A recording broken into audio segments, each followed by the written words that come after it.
Selamat malam Bapak Ibu Saudara-saudara sekalian. Selama masa pandemi COVID-19, APBD kita mengalami fluktuasi dan tentu saja untuk menghilangkan rasa penasaran Bapak Ibu sekalian, kami dari bagian pengadaan barang jasa ingin memberikan data atau angka-angka atau gambaran sekilas mengenai hal tersebut.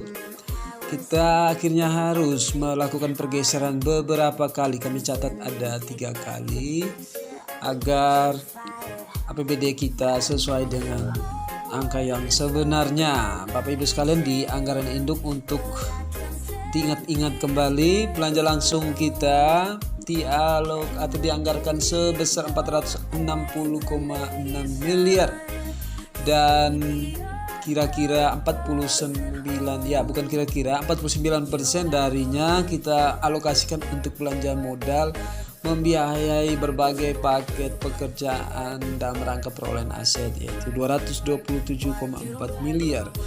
Selanjutnya 43% dari alokasi belanja langsung tersebut kita pakai untuk belanja barang dan jasa, sisanya 8% untuk belanja pegawai. Sekonyong-konyong Bapak Ibu sekalian, semuanya berubah, kita kucar-kacir dengan kedatangan tamu tidak diundang, new coronavirus COVID-19. Dau dan da kita dipotong 155,7 miliar.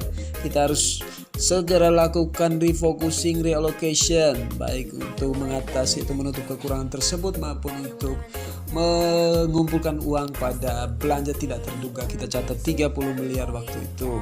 50% dari anggaran belanja langsung kita yang sebesar 304,935 miliar kita pakai untuk belanja modal. Belanja modal kita turun drastis sebesar 23,88%. Banyak paket proyek kita akhirnya ditunda, bahkan batal, gagal dan sebagainya.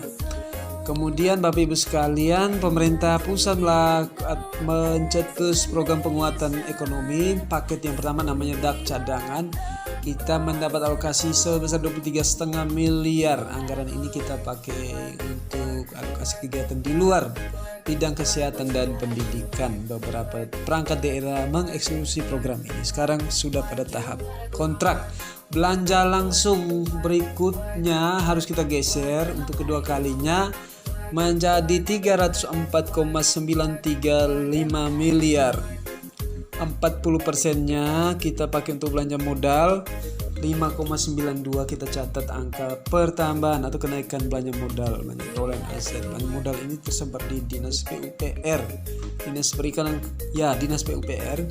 Lainnya adalah belanja barang dan jasa, kita bayar dari dana cadangan DAK tadi. Nah, kabar gembira berikutnya kita peroleh dari pusat dengan diberikannya dana insentif daerah tambahan sebesar 14,9 kita pakai untuk penguatan ekonomi dan peningkatan kesehatan. Belanja langsung kita akhirnya kita geser untuk sementara kali yang ketiga sebesar 339,9 miliar. Belanja modal akhirnya naik tipis 4,12%.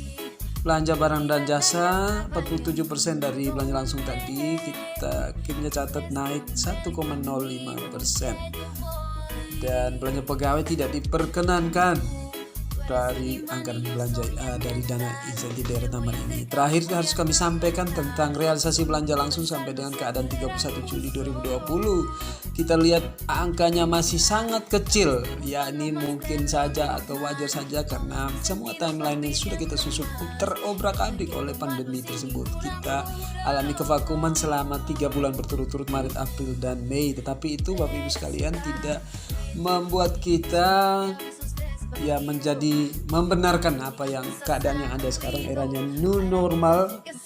Itu berarti kita harus mengejar dan menutupi ketertinggalan tersebut dalam 1-2 bulan ini.